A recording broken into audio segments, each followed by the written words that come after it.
നമസ്കാരം. Big boss Malayalam season 4 മലയാളികൾക്കിടയിൽ സുപരിചിതനായി മാറിയ ആളാണ് ഡോക്ടർ റോബിൻ രാധാകൃഷ്ണൻ. ഷോയിലെത്തിയ ആദ്യം മുതൽ ജനശ്രദ്ധ നേടിയ റോബിന് നിരവധി ആരാധകരെ സ്വന്തമാക്കാൻ സാധിച്ചിരുന്നു. ഷോയ്ക്ക് ശേഷമാണ് റോബിന്റെ പ്രണയവും വിവാഹ നിശ്ചയമല്ല നടക്കുന്നത്. റോബിന്റെ ഇന്റർവ്യൂ എടുക്കാൻ എത്തിയ ആരതി പൊടിയുമായി റോബിൻ പ്രണയത്തിലായിരുന്നു. സോഷ്യൽ മീഡിയയിലെ ജനപ്രിയ താരങ്ങളാണ് ഇരുവരും. റോബിനും ആരതിയും തമ്മിലുള്ള പ്രണയമൊക്കെ എല്ലാവർക്കും അറിയുന്നതാണ്.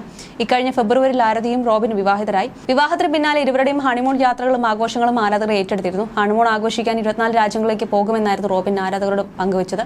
എന്നാൽ ആദ്യ രാജ്യം സന്ദർശിച്ചു കഴിഞ്ഞപ്പോൾ തന്നെ അടുത്ത യാത്ര റോബിനും ആരതിയും ഉപേക്ഷിച്ചു. റോബിൻ ആരോഗ്യ പ്രശ്നങ്ങളെ തുടർന്നായിരുന്നു അത് മാറ്റിവെച്ചത്. ഇപ്പോഴത്തെ കഴിഞ്ഞ കുറച്ച് ദിവസങ്ങളായി റോബിനും ആരതിയും പിരിഞ്ഞെന്ന വാർത്തയായിരുന്നു സോഷ്യൽ മീഡിയയിൽ വൈറലായത്. അതിനെക്കുറിച്ച് മറുപടി നൽകുകയാണ് റോബിൻ. ആരതിയെ ചേർത്ത് പിടിച്ചുകൊണ്ടാണ് റോബിൻ ഇതിന് മറുപടി നൽകിയത്. ഒപ്പം രേണുസുതി നേരിടേണ്ടി വന്ന വിമർശനങ്ങളിലും റോബിൻ തന്റെ അഭിപ്രായം അറിയിച്ചു. റോബിൻ രാധാകൃഷ്ണന്റെ വാക്കുകൾ ഇങ്ങനെ: വിവാഹമോചിതരായെന്നോ? അതും ഞങ്ങളോ? ഞങ്ങൾ ഡിവോഴ്സ് ആയെങ്കിൽ ഇതുപോലെ നിൽക്കേണ്ട ആവശ്യമില്ലല്ലോ. ഞങ്ങൾ ഇപ്പോൾ കല്യാണം കഴിഞ്ഞല്ലേ ഉള്ളൂ, അപ്പോഴേക്കും പിരിയാനാണോ? പലരും റീച്ചിന് വേണ്ടിയിടുന്ന തബ്നയിൽ കണ്ടിട്ട് ഞങ്ങളെ അത് കാണുന്ന എല്ലാവരും കമന്റുകളിലൂടെ ചീത്ത വിളിക്കും. അതുകൊണ്ട് ആർക്കും ഒരു ഗുണവുമില്ല. രേണുസുതിക്കെതിരെ നെഗറ്റീവ് കമന്റ് ഇടുന്നത് ഞാൻ ഇതുവരെ കണ്ടിട്ടില്ല. പുള്ളിക്കാരി അവരുടെ ജീവിതത്തിൽ ആരെയും ബുദ്ധിമുട്ടിക്കാതെ അവർക്ക് ഇഷ്ടമുള്ള രീതിയിൽ ജീവിക്കുന്നു. അതിനിപ്പോൾ എന്താണ് പ്രശ്നം?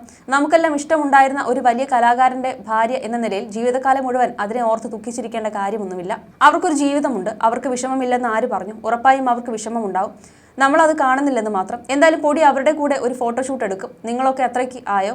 എന്നാൽ അതൊന്ന് കാണണമല്ലോ. രേണു ധൈര്യമായി മെസ്സേജ് ചെയ്തോ? പൊടി എന്തായാലും അത് ചെയ്തതായിരിക്കും. ഇതിലൊക്കെ വന്ന് നെഗറ്റീവ് കമന്റ് ഇടുന്ന ആളുകളെ പോലെ എല്ലാവരും പണിയെടുക്കും. ഒന്നും ചെയ്യാൻ പറ്റാതെ കുറേ എണ്ണമാണ് ഇങ്ങനെ ഇരുന്ന് നെഗറ്റീവ് കമന്റ് ഇടുന്നത്. രേണു അവരുടെ ഇഷ്ടം, അവരുടെ ഫാഷൻ, പുള്ളിക്കാരിക്ക് മനസ്സിന് സന്തോഷം തരുന്ന കാര്യങ്ങൾ ചെയ്യുന്നുണ്ടെങ്കിൽ അതിലൊരു കുറ്റവുമില്ല. അവർ എന്തെങ്കിലും ക്രിമിനൽ കുറ്റമോ ഡ്രഗ്സോ മറ്റോ ഉപയോഗിക്കുന്നെങ്കിൽ അതിനെ കുറ്റം പറഞ്ഞോളും.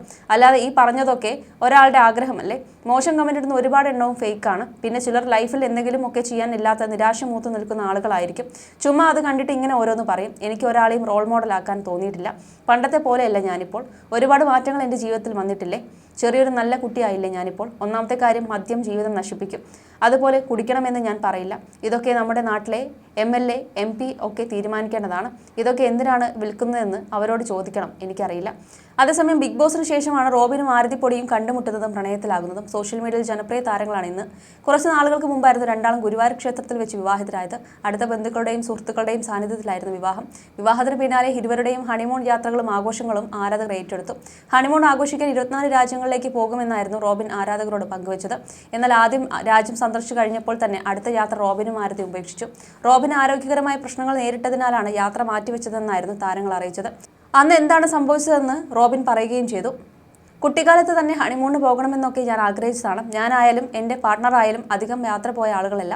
വിവാഹം കഴിക്കുമ്പോൾ ഞങ്ങളെ സ്പോൺസർ ചെയ്ത് യാത്രകൾക്കൊക്കെ കൊണ്ടുപോയാൽ എന്ന് ആഗ്രഹിച്ചിട്ടുണ്ട്. ബിഗ് ബോസിന് മുൻപാണ് ഇങ്ങനെ ചിന്തിച്ചത്. ആ ആഗ്രഹമാണ് സാധിച്ചത്. 2 വർഷം കൊണ്ട് 24 രാജ്യങ്ങളാണ് കവർ ചെയ്യുന്നത്. അതിലൊരു രാജ്യം ഇപ്പോൾ തന്നെ കഴിഞ്ഞു, അസർബൈജാൻ. അതിനുശേഷം ബാലി പോകാനുള്ള ടിക്കറ്റൊക്കെ എടുത്തതാണ്. എന്നാൽ എനിക്ക് ന്യൂമോണിയ വന്നു. കോവിഡിന് ശേഷം പ്രതിരോധ ശേഷിയൊക്കെ കുറഞ്ഞു. മെഡിറ്റേഷൻ എടുത്താലും പ്രശ്നമാണ്. കഫത്തിൽ ബ്ലഡ് വരുന്ന സിറ്റുവേഷൻ ആയപ്പോൾ ഹോസ്പിറ്റലിൽ പോയി പരിശോധിച്ചപ്പോഴാണ് ന്യൂമോണിയയുടെ ആദ്യ സ്റ്റേജാണെന്ന് അറിഞ്ഞത്. അങ്ങനെ ആ യാത്ര ഡ്രോപ്പ് ചെയ്തു. ആശുപത്രിയിൽ കിടക്കുന്ന ഫോട്ടോയൊന്നും ഇടേണ്ടെന്ന് കരുതിയതാണ്. എന്നാൽ ബാലിയിൽ പോകുന്നുവെന്ന് സ്റ്റോറിയൊക്കെ ഇട്ട് പിന്നെ അസുഖമായത് പറയാതിരിക്കുമ്പോൾ കഥ ഉണ്ടാക്കിയതാണെന്ന് തോന്നും. അതുകൊണ്ടാണ് ആ വീഡിയോ ഇട്ടത്. കോമൺ സെൻസ് ഇല്ലാത്ത ആളുകൾ കരുതുന്നത് 2 വർഷത്തേക്ക് പൂർണ്ണമായും ഹണിമൂൺ ആണെന്നാണ്. അങ്ങനെയല്ല. 2 വർഷത്തിനുള്ളിൽ 24 രാജ്യം പോയി തീർക്കുമെന്നാണ് ഞാൻ പറഞ്ഞത്. അസർബൈജാനിൽ പോയതൊക്കെ വളരെ രസകരമായിരുന്നു. നിങ്ങളാരും കാണാത്തൊരു പൊടിയുണ്ട്. ആ കാര്യങ്ങളാണ് ഞാൻ വീഡിയോയിൽ കാണിച്ചത്. അത് കണ്ട് ഒരുപാട് പേര് മെസ്സേജ് അയച്ചിരുന്നു. അവരുടെ ആഗ്രഹം നടത്തി കൊടുക്കാൻ സാധിച്ചതിൽ സന്തോഷം. വിവാഹം കഴിഞ്ഞതിന് ശേഷം എന്താണ് മാറ്റം വന്നതെന്ന് എല്ലാവരും ചോദിക്കാറുണ്ട്. 3 വർഷമായി എനിക്ക് പൊടി അറിയാം. എനിക്ക് വലിയ മാറ്റമൊന്നും വന്നിട്ടില്ല. ചില കാര്യങ്ങൾ ഞാൻ നിയന്ത്രിക്കാൻ പഠിച്ചു. ഭയങ്കര ദേഷ്യപ്പെട്ടിരുന്ന, അഗ്രസീവ് ആയിരുന്ന, റിയാക്ട് ചെയ്തിരുന്ന രീതിയൊക്കെ കുറഞ്ഞു. എല്ലാത്തിനും നിയന്ത്രണമുണ്ട്. പ്രായമാകുമ്പോൾ സ്വാഭാവികമായി നിയന്ത്രണം വരും. എനിക്ക് 37 വയസ്സുണ്ട്. ബിഗ് ബോസിന് മുൻപ് ഇങ്ങനെ ആയിരുന്നില്ല. ഞാൻ സൈലൻ്റ് ആയിരുന്നു. അധികം ടാലൻ്റ് ഉള്ള ആളായിരുന്നില്ല. ഞാൻ പരമാവധി പ്രശസ്തി അത്രമാത്രമായിരുന്നു ആഗ്രഹം. ബിഗ് ബോസ് കഴിഞ്ഞാൽ കിട്ടുന്ന പ്രശസ്തി 1 വർഷം അതുപോലെ നിലനിർത്തണമെന്ന് ആഗ്രഹിച്ചു. പല രീതിയിൽ പല കാര്യങ്ങൾ ചെയ്തു. കണ്ടന്റിന് വേണ്ടി തന്നെ ചിലത് ചെയ്തിട്ടുണ്ട്. റിയൽ ലൈഫും വേറെയാണ്. ഒരു പ്രശസ്തിക്കെല്ലാം ഞാൻ എന്നോട് തന്നെയാണ് കടപ്പെട്ടിരിക്കുന്നത്. ഇപ്പോൾ എൻ്റെ കൂടെ സപ്പോർട്ട് സിസ്റ്റമായി പൊടി കൂടിയുണ്ട്. ഇത്രയും അഗ്രസീവായി ടോക്സിക്കായ ആളെ വേണോ എന്നൊക്കെ ഞാൻ ചോദിക്കാറുണ്ട്. സത്യം പറഞ്ഞാൽ പൊടി ഭയങ്കര പാവമാണ്. ഒന്നാമത് പൊടിക്ക് എന്നെ നന്നായി അറിയാം. ഞാൻ യഥാർത്ഥത്തിൽ എന്താണെന്നറിയാം. ഞാനില്ലെങ്കിൽ കല്യാണം കഴിക്കാൻ പൊടിക്ക് വേറെ 10,000 ചെക്കന്മാരെ കിട്ടും. എന്നിട്ടും പൊടി എന്നെ തിരഞ്ഞെടുത്തിട്ടുണ്ടെങ്കിൽ എന്നിൽ എന്തോ നല്ലതുണ്ട്. ഇപ്പോൾ ഒരു ലോ പ്രൊഫൈൽ ജീവിതമാണ് ഞാൻ നയിക്കുന്നത്. എന്റെ മനസ്സിലെ ആഗ്രഹങ്ങൾ നേടിയെടുക്കാനുള്ള തയ്യാറെടുപ്പിലാണെന്നും റോബിൻ പറയുന്നുണ്ട്. നേരത്തെ വിവാഹത്തെക്കുറിച്ചും മാരുതിയെക്കുറിച്ചും റോബിൻ പറഞ്ഞ വാക്കുകളും വൈറലായിരുന്നു. കുറെ കാലം കല്യാണം എന്ന് പറഞ്ഞതുകൊണ്ട് അവസാനം കല്യാണം കഴിഞ്ഞപ്പോൾ പെട്ടെന്ന് കല്യാണം നടന്നതുപോലെ തോന്നി എനിക്ക്. കുറെ സമയമെടുത്തു. പല തവണ വിവാഹം തീയതി മാറ്റി. ഈ ഡേറ്റ് മാറ്റുമെന്നാണ് കരുതിയത്. പക്ഷേ ആ ഡേറ്റിൽ തന്നെ വിവാഹം നടന്നു. 2-3 വട്ടം വിവാഹം നീട്ടിവെച്ചപ്പോൾ പലരും പറഞ്ഞു ഞങ്ങൾ ബ്രേക്കപ്പ് ആയെന്നും ഞങ്ങൾ ഇനി വിവാഹം കഴിക്കില്ലെന്നും. പക്ഷെ ഞങ്ങൾ കല്യാണം കഴിച്ചു. എൻ്റെ കോൺസെപ്റ്റ് ഓഫ് മാരേജ് രജിസ്റ്റർ വിവാഹമായിരുന്നു. പണ്ട് മുതൽ എൻ്റെ മനസ്സിൽ അങ്ങനെയായിരുന്നു. എന്തിനാണ് ആർഭാടമായി ഒരുപാട് ദിവസത്തെ ഫംഗ്ഷൻ നടത്തി കല്യാണം കഴിക്കുന്നതെന്നെല്ലാം തോന്നിയിരുന്നു. പക്ഷേ വിവാഹം എന്ന് വരുമ്പോൾ വധുവിനായിരിക്കുമല്ലോ ഏറ്റവും പ്രാധാന്യം. ആ പെൺകുട്ടിക്ക് എങ്ങനെ കല്യാണം നടക്കണമെന്നതിൽ സ്വപ്നങ്ങൾ ഉണ്ടാവുമല്ലോ. പ്രത്യേകിച്ച് ആരതി പൊടിക്ക് ഒരു ഫാഷൻ ഡിസൈനർ കൂടി ആയതുകൊണ്ട് ഒരുപാട് സങ്കല്പങ്ങൾ ഉണ്ടാവുമല്ലോ.